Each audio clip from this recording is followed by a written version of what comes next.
امیدوں کی کرنیں بہت زیادہ پھیلنے لگی ہیں، اور کچھ رویے جو دنیا میں ابھی انسانوں کو پریشان کر رہے ہیں وہ بہتر ہونے کا امکان پیدا ہو رہا ہے۔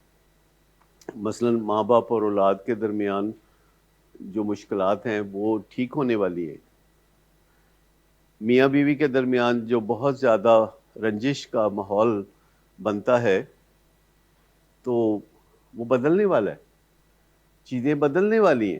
ایسی مثالیں سامنے آتی ہیں جس سے کہ کامیابی کا پتہ چلتا ہے کہ اسے کامیابی کہتے ہیں۔ لیکن مجھے یہ بتائیے کہ ایک مرد کا رویہ اپنی بیوی کے ساتھ نارمل کیا ہے؟ ایک نارمل رویہ ہمارے معاشرے میں مرد کا کیا ہے؟ کیا مرد کو باندھ نہیں دیا گیا کہ تم نے بیوی کی عزت نہیں کرنی؟ اگر تم بیوی کی عزت کرو گے تو تم زانو رید ہوگے۔ آپ کو نہیں لگتا کہ مردوں کو باندھ دیا گیا ہے؟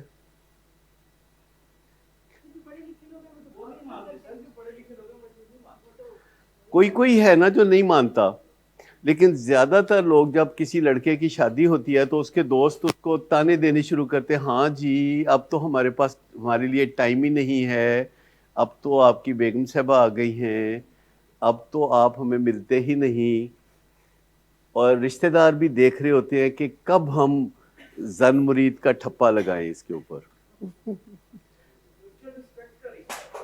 نہیں وہ تو ہم سب ایگری کرتے ہیں، اب پڑھے لکھے لوگ ایگری کرتے ہیں، سویلائزڈ لوگ ایگری کرتے ہیں، لیکن ہمارا کلچر کس چیز پہ مہر تصدیق لگاتا ہے؟ کیا وہ ہمارا کلچر کسی نوجوان کو آزادی دیتا ہے کہ وہ جب بیوی کی عزت کرے تو اس کی بھی عزت کی جائے؟ جی، اور تانے دینے والے کون لوگ ہیں؟ دوستوں کو ذرا چھوڑ دیں، ایک ماں کیا کہے گی؟ ایک ماں کیا کہے گی مجھے بتائیں؟ اور ماں میٹر کرتی ہے۔ ایک ماں کیا کہتی ہے، بہنیں کیا کہتی ہیں، بھائی کیا کہتے ہیں، والد کیا کہتے ہیں، دوست کیا کہتے ہیں؟ اگر کوئی اور تعریف کرتا ہے تو وہ کون ہے مجھے بتا دیں؟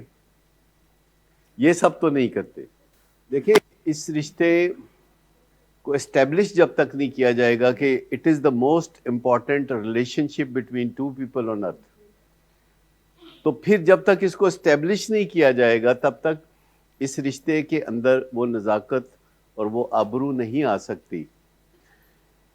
بیوی کے رشتوں کو انڈرمائن کرنا، دل سے سمجھنا پر اوپر سے انڈرمائن کرنے سے ساری خرابیاں ہوتی ہیں۔ اور سب سے پہلی بات یہ ہے کہ مجھے آپ میں سے کوئی بتائے گا کہ آخر نوجوانوں کو اتنا شوق کیوں ہوتا ہے شادی کا؟ پتہ نہیں کون ہے جو بھاگتے ہیں۔ آج لاہور میں 6,000 شادیاں ہو رہی ہیں، ان میں سے مجھے نہیں لگتا کہ 6,000 دلہاؤں میں سے کوئی بھاگ جائے گا آخر میں، حالانکہ کوئی نہ کوئی کان میں کہہ رہا ہوتا ہے کہ حالہ بھی ٹائم ہے آئی۔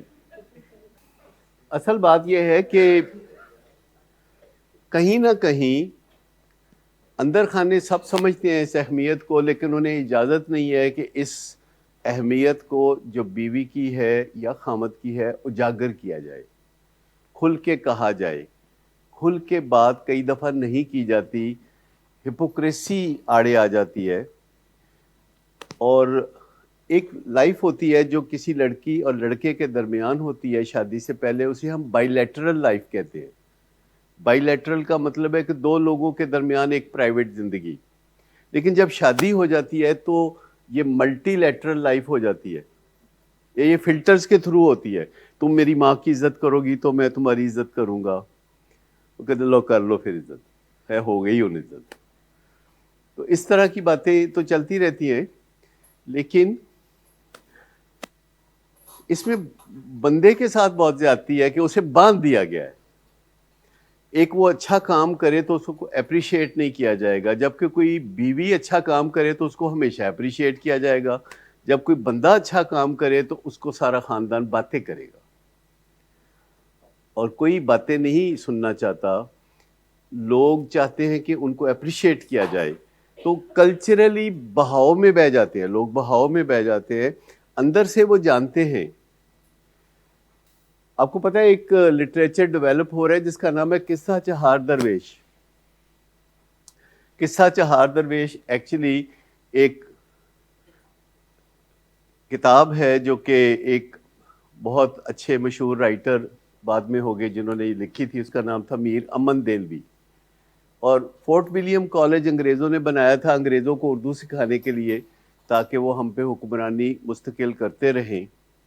اور انہوں نے میر امن دہلوی کو کہا کہ ایسی کوئی کہانی لکھو کہ انگریز بر صغیر کے سحر میں پھنس کے رہ جائے.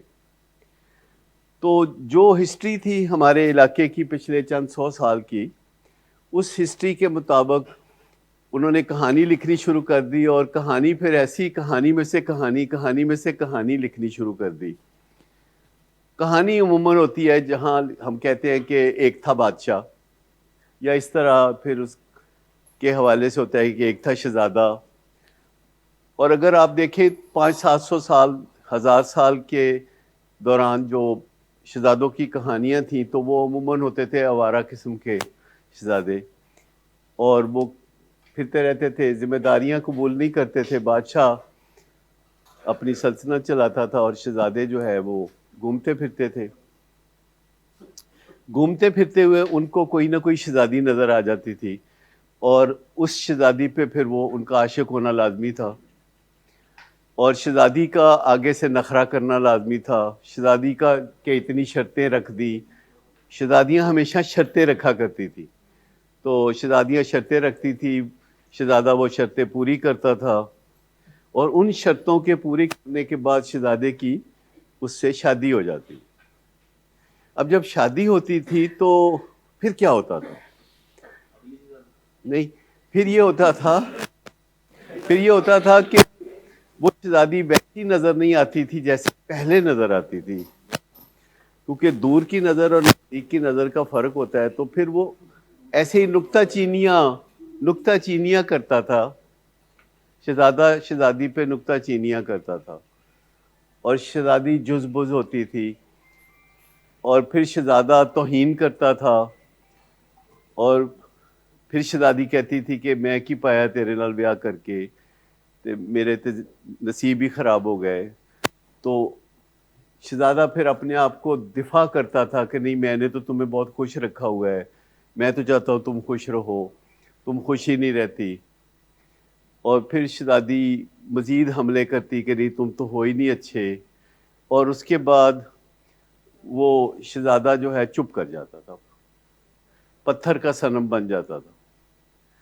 اور ایسے میں شہزادے کی زندگی خراب ہو جاتی تھی، اور پھر شہزادہ جو ہے گھر سے نکل کے پھر آوارہ گردی شروع کر دیتا تھا، جس کو وہ کہتے تھے بنواس لے لیا. بنواس سمجھتے کیا ہوتا ہے؟ جنگل میں چلے جانا. اور جنگل میں جا کے تو وہ مرنے کے چند کامیاب طریقے تھے. تب دریا میں چھلانگ لگا کے مر جانا،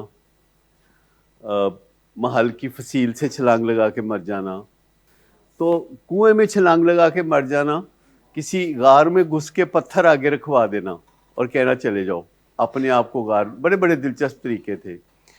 تو یہ قصہ چہار درویش میں جو 4 شہزادوں کا قصہ ہے جو کہ مرنے کی جگہ ڈھونڈ رہے تھے کیونکہ ان کی بیویاں ناراض ہو کے چلی گئی تھی، چھوڑ کے چلی گئی تھی اور راضی نہیں ہو کے دے رہی تھی. آخرکار بیویاں ایک ایسا رستہ اختیار کرتی ہیں کہ پھر وہ روٹھ جاتی ہیں، اور پھر وہ شہزادے جو ہے خودکشی کرنے کا رستہ ڈھونڈتے تھے. تو ایک غیبی آواز آتی تھی کہ تم خودکشی مت کرو، ابھی دنیا باقی ہے، اور تم سلطنت روم جاؤ، اور سلطنت روم میں تمہیں فلاں قبرستان میں اپنے جیسے 3 درویش ملیں گے، تو تم ان کے جا کے بیٹھو گے تو تمہاری قسمت جاگے گی.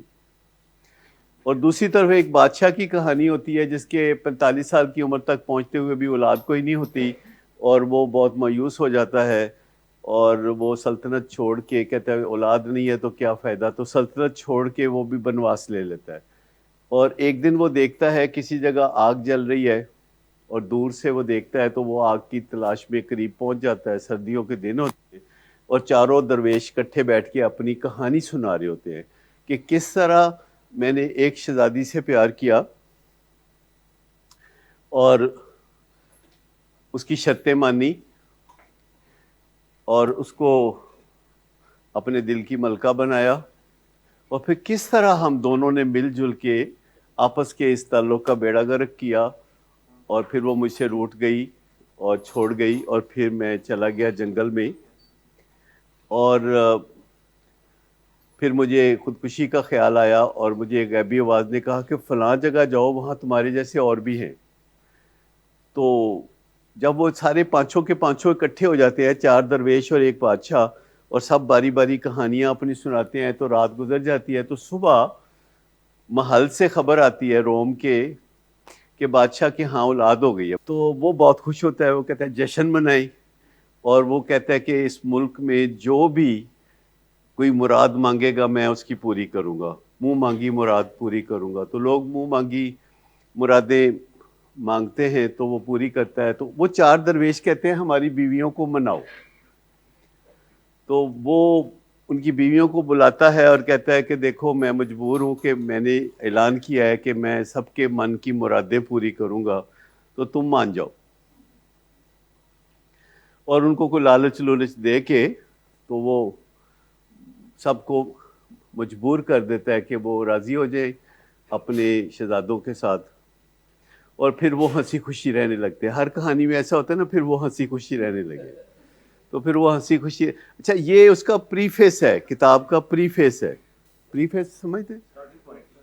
یعنی یہ بنیادی کہانی ہے ساری، اور اس کے بعد پھر کہانی شروع ہوتی ہے کہ کیسے آج کے زمانے میں بھی لوگ 250-300 بندہ لے کے جاتے ہیں، رشتہ مانگتے ہیں تو بہت منت سماجت سے مانگتے ہیں، اور لوگ اپنے تحفظات کا اظہار کرتے ہیں، پھر انہیں یقین دہانیاں کرائی جاتی ہیں، اور اس کے بعد پھر لڑکی لڑکا اپنی زندگی شروع کرتے ہیں، جس میں لڑکے پہ پابندی ہوتی ہے کہ جو کچھ اچھا سوچنا ہے وہ دل میں سوچنا ہے، اور جو کچھ کرنا ہے وہ برا کرنا ہے۔ تو معاشرہ باندھ دیتا ہے ان کو کہ یہ تم نے اظہار نہیں کرنا محبت کا، تم نے آبرو بھی نہیں کرنی، تم نے عزت بھی نہیں کرنی، اب نباہ کر کے دکھاؤ۔ تو ایسے میں پھر وہ سوچتا ہے کہ یہ تو بڑا پکا رشتہ ہے، میں اگر بےزتی بھی کروں گا، اگر میں تنقید بھی کروں گا تو کوئی فرق نہیں پڑے گا، یہ تو لاچار ہے، مجبور ہے، تو یہ کہاں جانے والی ہے۔ لیکن پھر وہ خطا کھاتا ہے۔ لیکن بہت کم لوگ ہوتے ہیں، جو آپ کہتے ہیں بہت کم لوگ ہوتے ہیں جو اس رشتے کو اندر اور باہر سے ایک جیسا سمجھتے ہیں، اور اپنی ماں باپ کے سامنے یا بہن بھائیوں کے سامنے اپنی بیوی کی عزت آبرو کرتے ہیں، اگرچہ ان کو بہت ناراضی کا سامنا ہوتا ہے، لیکن اگر وہ مسلسل ایسا کرتے رہیں تو لوگ ان کے اس انداز کو تسلیم کرنا شروع کر دیتے ہیں، بادل نخواستہ۔ لیکن معاشرے میں بہت مشکل ہے کہ آپ اپنی بیوی کی عزت کریں اور عزت پائیں۔ یعنی یہ کوئی عزت کا کام نہیں ہے، بیوی کی عزت کرنا کوئی عزت کا کام ہی نہیں ہے۔ دیکھیں، عزت تو کرنا جو ہے نا، لین دین ہے نا، کہ آپ اگر چاہتے ہیں کہ شادی کا جو بنیادی مقصد تھا، coming back to the original purpose of marriage, اگر آپ وہ پورا کرنا چاہتے ہیں تو آپ کو یہ ہپوکریسی چھوڑنی پڑے گی۔ اگر آپ وہ نہیں پورا کرنا چاہتے، اور شادی کا جو اصل مقصد ہے وہ 2 ہے، ایک آپ کی جو رومانوی ضروریات ہیں وہ پوری کرے، شادی آپ کی رومانوی ضروریات کو پورا کرے، جو کہ صرف انسانوں میں ہوتی ہیں، رومانوی ضروریات، اور یہ ہوتی ہیں اگرچہ ان کو اکنالج نہیں کیا جاتا۔ اور دوسرا، آپ کی جو قربت کے لمحات کی ضروریات ہیں ان کو پورا کیا جائے، نسل انسانی کو آگے بھی بڑھانا اس کا ہی حصہ ہے۔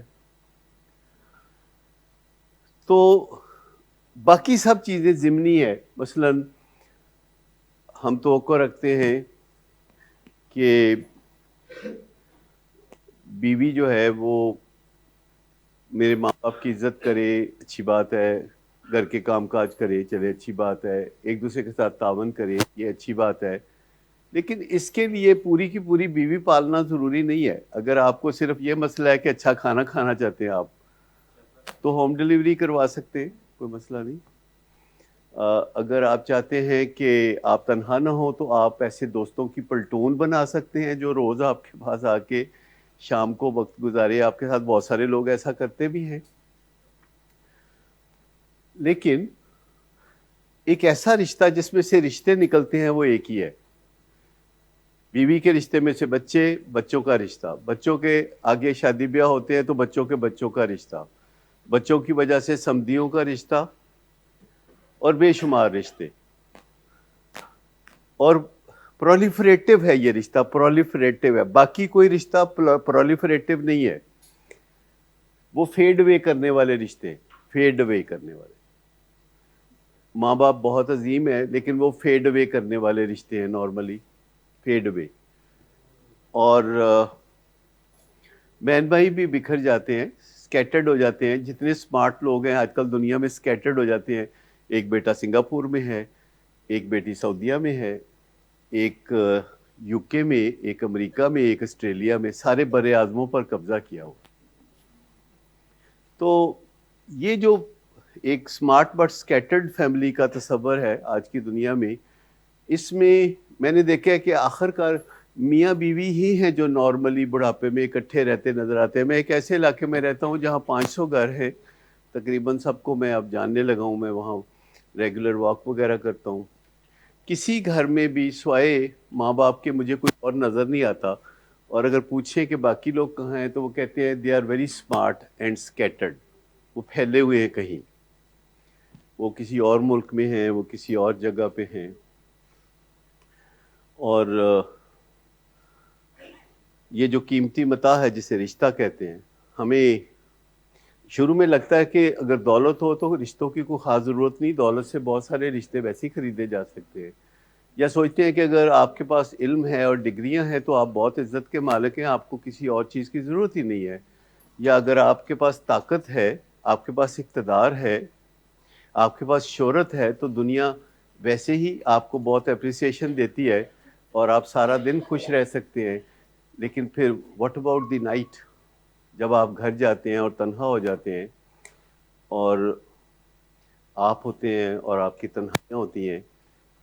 تو ہارورڈ کی سٹڈی جو پچھلے 85 سال سے چل رہی ہے اور ابھی 15 سال اور چلے گی، وہ کہتی ہے کہ گڈ ریلیشن شپس کے علاوہ ایک پائیدار خوشی کسی چیز میں نہیں ہے. دولت سے آپ مرسیڈیز خریدیں، 2-4 دن آپ بہت خوش رہیں گے. لوگ بلکہ جا کے تو نئی مرسیڈیز میں سوتے ہیں لوگ. لیکن ایک اچھا ریلیشن شپ وہ ہوتا ہے جس میں آپ بے شک کچ کچ بھی کرتے رہیں لیکن آپ کے اندر ایک ڈیپ فیتھ ہوتا ہے کہ اگر مجھے کوئی مشکل ہوئی تو میرا ساتھی میرے کام آئے گا اور مجھے چھوڑ کے نہیں جائے گا.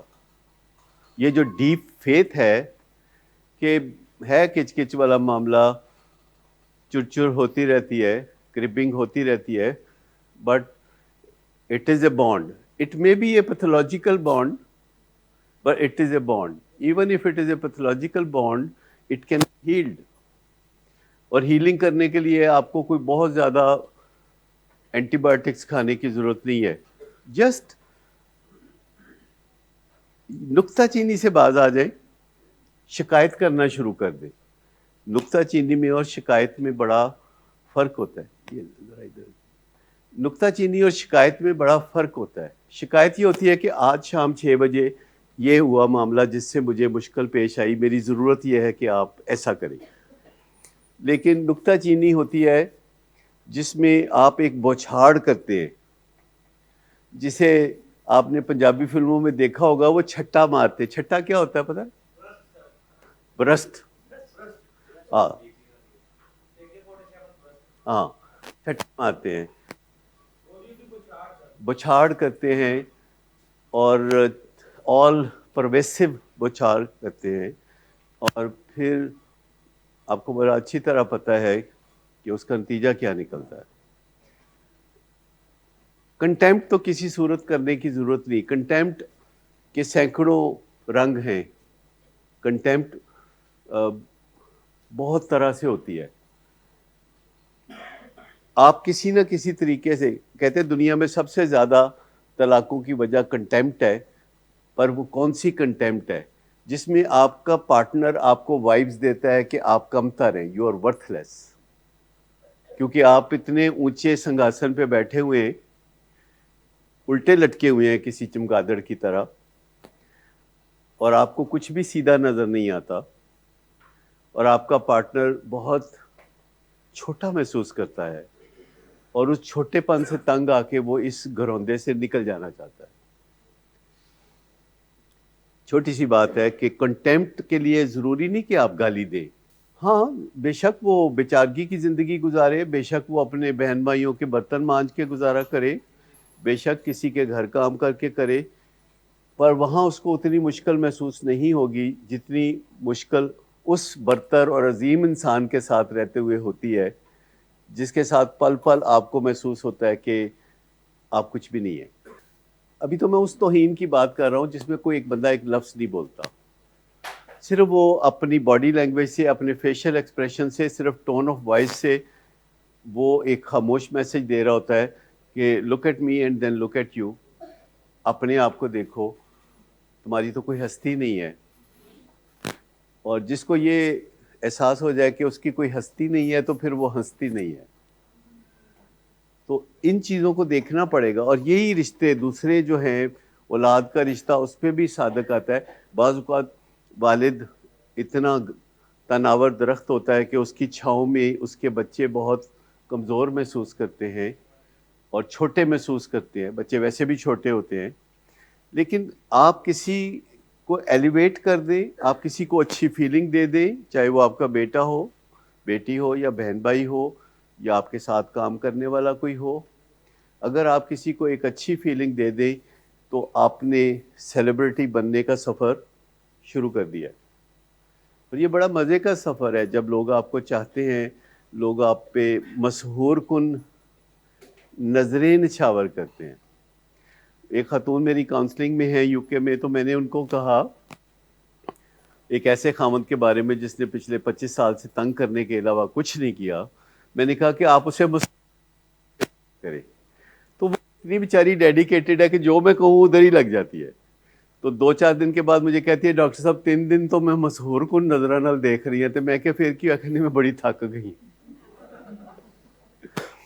تو آپ سمجھتے ہیں یہ مسحور کن نظریں کیا ہوتی ہیں جس سے والدین اپنے بچوں کو دیکھتے ہیں، یا میاں بیوی ایک دوسرے کو دیکھ سکتے ہیں، یا کوئی یہ تو پھر نظریں ہوتی ہیں نا۔ اور آپ نہیں کہہ سکتے کہ مہنگائی بہت ہو گئی ہے، ڈالر 300 روپے کا ہونے والا ہے۔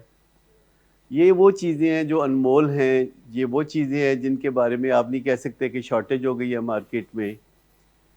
تو یہ وہ چیزیں ہیں جو کہ ہماری زندگی کو بناتی ہیں، ہماری زندگی کو سنوارتی ہیں، اور یہ بہت دیر سے پتہ چلتا ہے کہ یہ کتنی کام کی چیزیں۔ پر ایک ہی ریگریٹ ہوتا ہے کہ اچھا ساری زندگی گوا دی اور اب پتہ چلا۔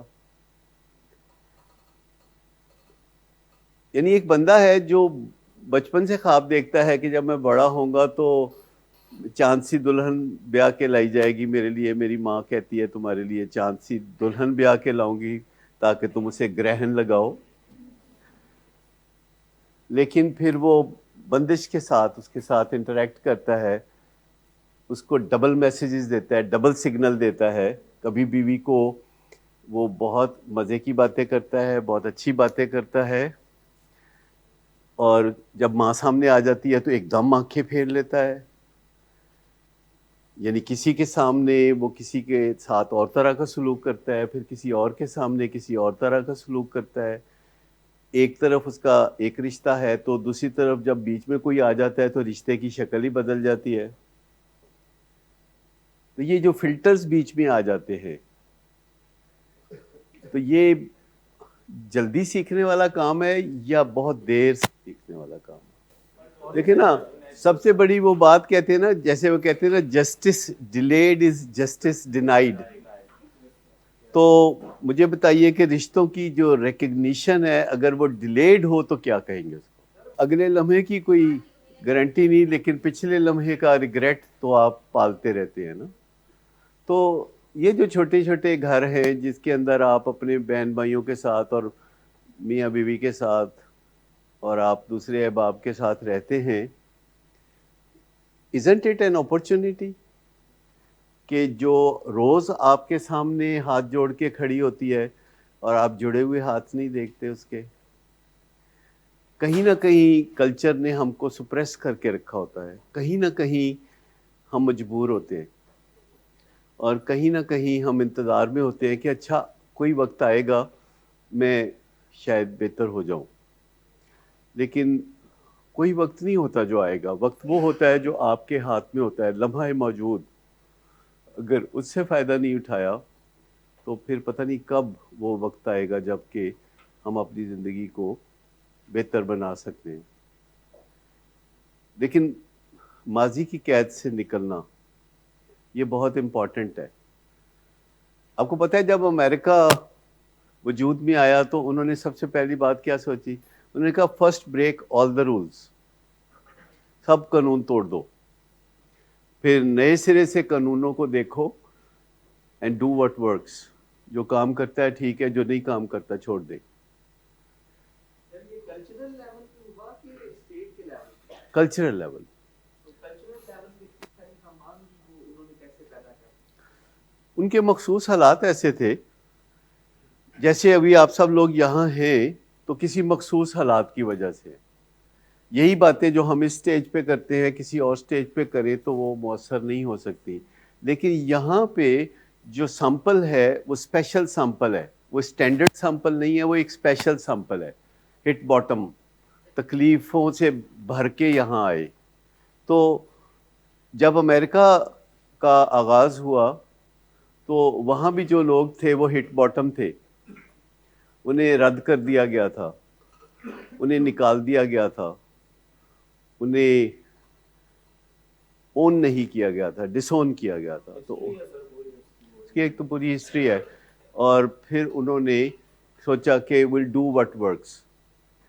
Isn't it bad؟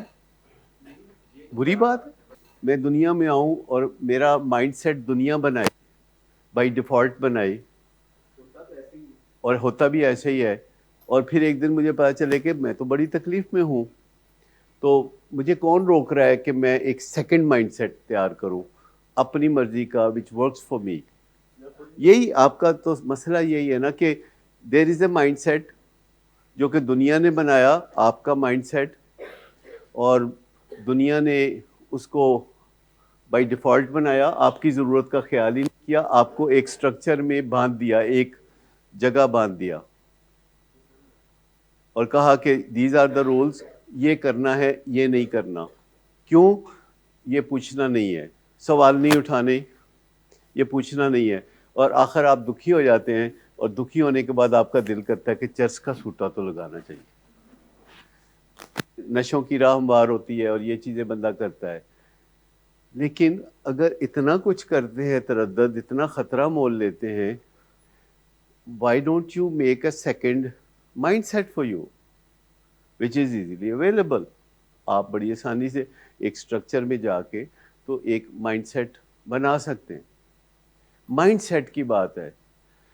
ہم ایک ابھی کام شروع کرنے لگے ہیں، پہلے ایکسپیریمنٹس کر رہے تھے، اور وہ یہ تھے کہ میاں بیوی کو بٹھا کے کہنا آپس میں اختلاف کی باتیں کریں انڈر کیمرہ، اور دیکھنا کہ 10-15 منٹ میں وہ کیا باتیں کرتے ہیں ایک دوسرے کے ساتھ، کیسے باتیں کرتے ہیں، ان کی باڈی لینگویج کیا ہے، ان کے الفاظ کیا ہیں، ان کا لب و لہجہ کیا ہے،